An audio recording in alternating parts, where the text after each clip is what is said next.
Thank you for tuning into our podcast. We are coming to you from South Hadley, Massachusetts. I am your host, Carrie, and joining me is Holyoke's very own local historian and creator of the historical tours of Greater Holyoke, Robert Comu. He offers both public and private tours, as well as presentations of the local canal systems, reservoirs, cemeteries, and churches, as well as various parks and streets in Holyoke, South Hadley, and Chicopee, Mass. Now you actually lead these tours and give these presentations yourself, is that correct? Yeah, that's correct, and this one was a very popular little tour. And today we'll be talking about Fairmount Square. So where is Fairmount Square in Holyoke? Okay, it's on Oak Street in Holyoke. It's only one city block of Holyoke now. So Oak Street has this little square. The intersections that form it are wider, both across the intersection north to south, the intersection east to west.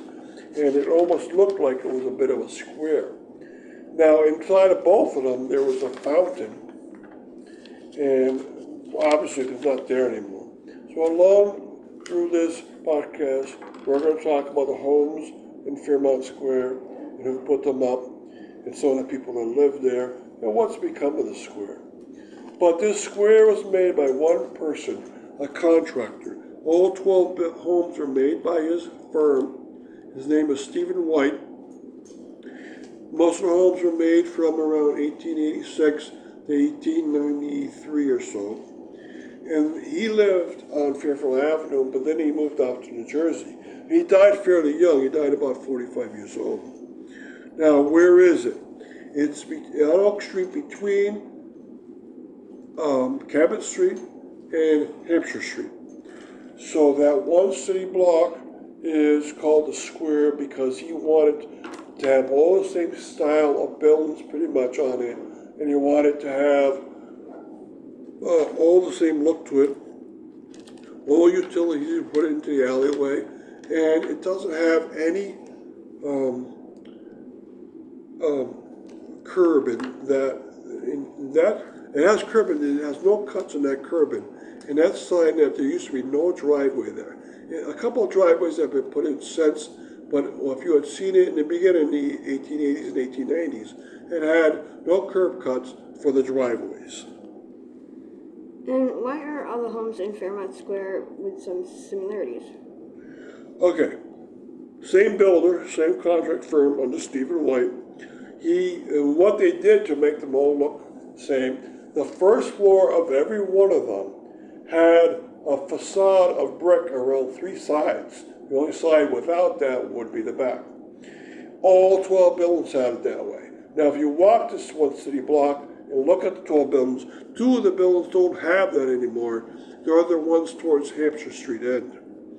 And those were taken down later. I know that because you can look on Sanborn insurance maps and you can see all 12 of those buildings had a brick facade. Now, what other similarities? They all are Victorian homes. They're all fairly grand, large homes, especially the ones that were closer to Cabot Street. They're all fairly expensive too, so a lot of either upper middle class or lower upper class people lived in these places. And he was such that his architectural designs tended to be the same. Even when he made three buildings on Fairfield Avenue, he made them very close to the design that he used here. Now, when you go out there, they don't always look up to the level they should be at. They should be vastly improved. Some of them still look very nice, and some don't, but we're going to talk about that a little bit later. And quickly, before we continue with the rest of our interview, just to fill our listeners in, if you want to find out more information or sign up for any of his various tours, you can check out his website at holyokecanaltour.org. And there he has both videos of the various stops along each tour, also past and present photos of the historical sites throughout as well. And if you're interested in setting up a private tour, you can email him directly at bobcat4214, capital B, at yahoo.com. And they are perfect for fun educational outdoor activities for the whole family, or for your group parties, especially those special occasions and get-togethers. And they're also good just for getting outdoors for the day. So getting back to our interview, tell us about some of the people that lived on Fairmount Square. Okay, now the people that lived there again were definitely upper middle class, like I mentioned, and they really enjoyed living there. And some of the family was Eliza Newton was there with her brother Edward, and they were in the second house up from Cabot Street on the western edge, and they stayed there a very, very long time.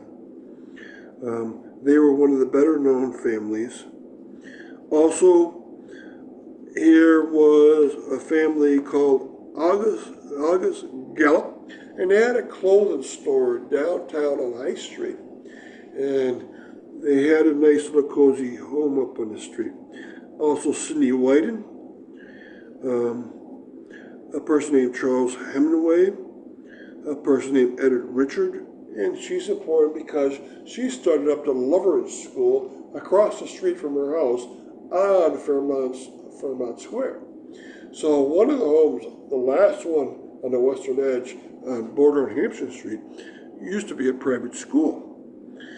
And also Henry Russell. Henry Russell was the king of Holyoke's car garages or maintenance garages. He made a lot of money by fixing up these old-time houses. There was an Edward Whiten and Amelia Whiten that lived there. And another famous name was Albert Magna. He owned a new car lot on Northampton Street. His father-in-law, William Scott, gave the land that he owned on Crafts Hill to Holyoke as a gift in 1923, and it became known as Anniversary Field. It was a gift for free. And WPA built Walter Scott Tower on the very top of it. But Albert Magna, his son-in-law, lived on this street. Right, like I mentioned, Eddie Richards had both a home and school here, and they were on opposite sides of the street. The Bennett family lived here, and Alice Bennett was a lawyer. Charles Haywood lived on the street. And on this street also, if you go to the Cabot Street side where it meets with Oak Street, and you look at the first house on that intersection on Fairmount Square, but on the western edge, that used to belong to the people that made the Nautilus. The Nautilus was built up around an old home diagonally across this Fairmount Square, and it became a place for the Nautilus magazine. But their first house was right on this Fairmount Square. So a lot of very important people lived there. And what has become of Fairmount Square? Well, if you walk it, the grandeur of it is not as grand anymore. It's lost a bit of its shine. But fix up a few of these wraparound porches, put back the brick veneer that some of them had, put back some of the Victorian elements, such as a couple towers are gone, and put some good bright paint on a few of these, and you're back to having a great look, very similar to the best of Fairfield Avenue. Will this ever happen? Well, who knows? If this neighborhood comes a little bit upscale, or if a CPA, Community Preservation Act grant, happens on this city block, maybe Fairmount Square will come back. Probably will never get its center two squares back with the big urn inside of it with the water. That probably became a hazard to cars. But even that look, that gorgeous look that it used to have, you can get that back by looking at some of the pictures I have of it, which are on my website. So, thank you, Robert, for educating us on your tours. And we want to thank our listeners again for tuning in. And you can tune into a large selection of our other podcasts and much more at his website at holyokecanaltours.org. And you can email him directly for private tours or to inquire about anything else at his email. That's bobcat4214, capital B, at yahoo.com. And be sure to check out his upcoming 2024 season tours and more as they become available. Thank you for tuning in.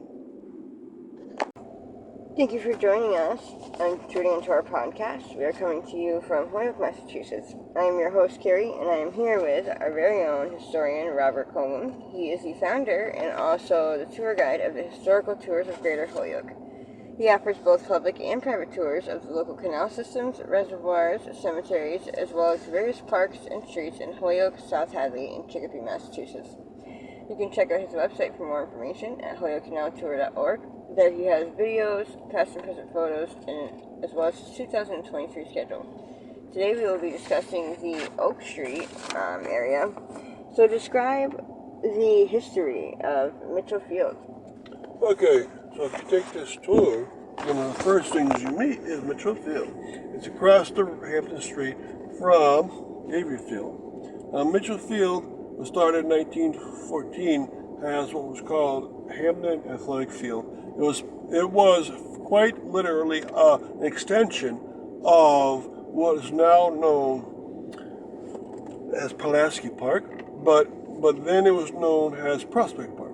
So it took on a lot of different names along the way. It changed it slightly, but most people know it as Mitchell Field, and that's because in 1933 the city of Holyoke decided to change it to Mitchell Field because of the death of Edwin Mitchell in World War I.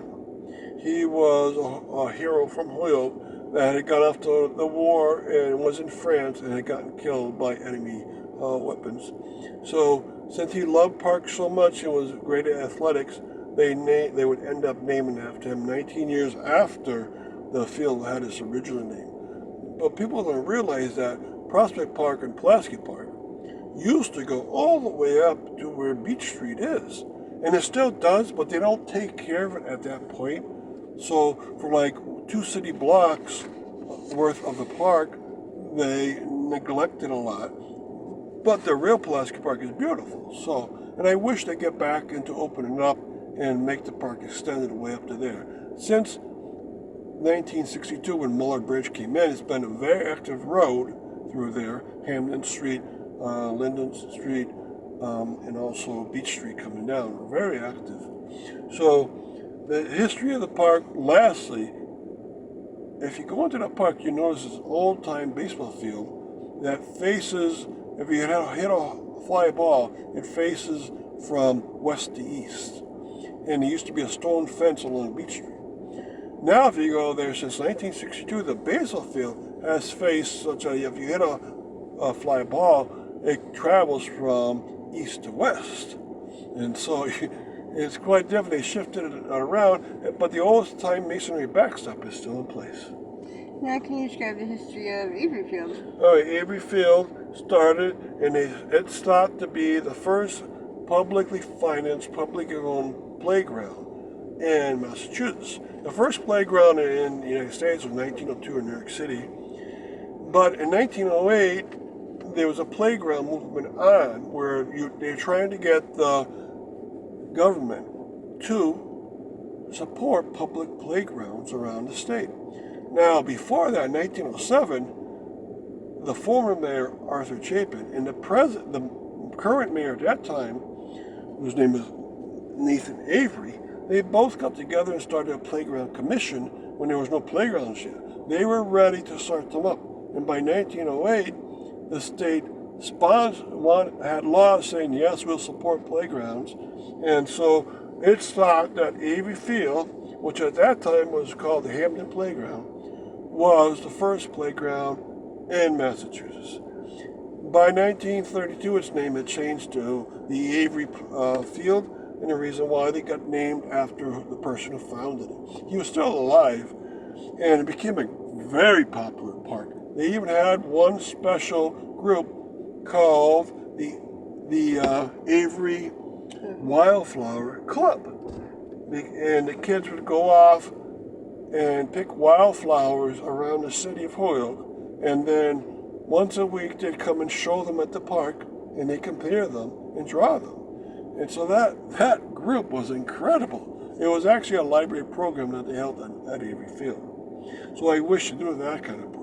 But if you see, they always change the park as a need occurs. There's no longer a wading pool because they're not in fashion, but there is still a softball field that has been there almost 100 years. And there's still the original wrought iron fence around it, and there's still most of the maple trees that were planted there. Okay, now can you tell us who was he and what did George Sinclair do for Holyoke? All right, George Sinclair was the helper worker of Edward Howland in greenhouses at the corner of Appleton Street and Oak Street. So when you're walking up Oak Street, there's this big gap on your left-hand side as you walk up that street.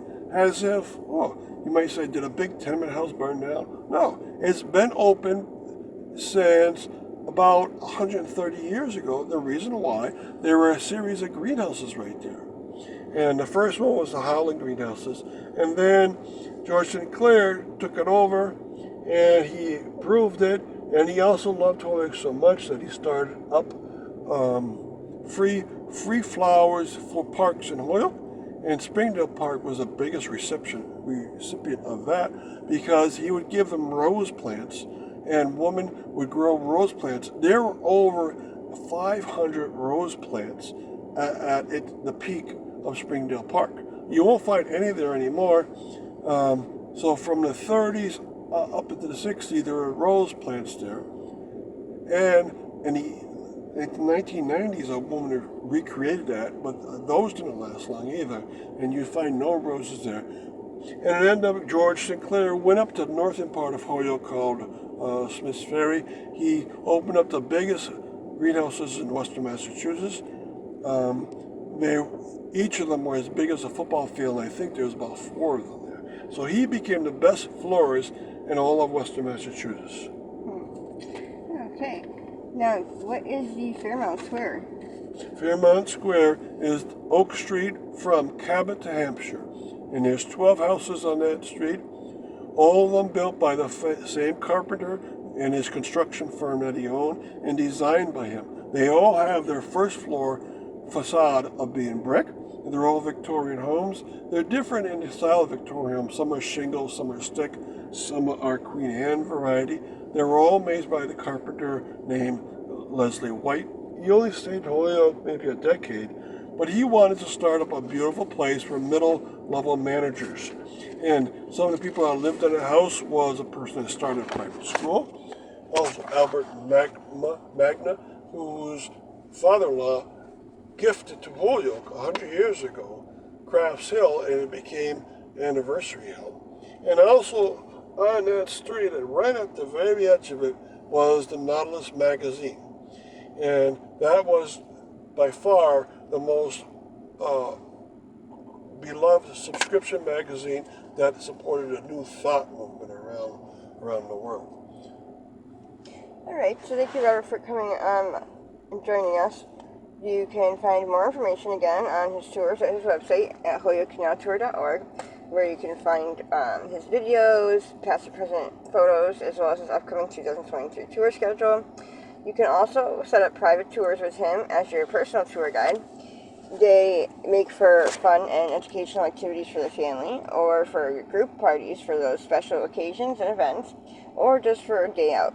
You can email him directly for that at bobcat4214B@yahoo.com. Again, that's BOBCAT4214B@yahoo.com. Thank you very much.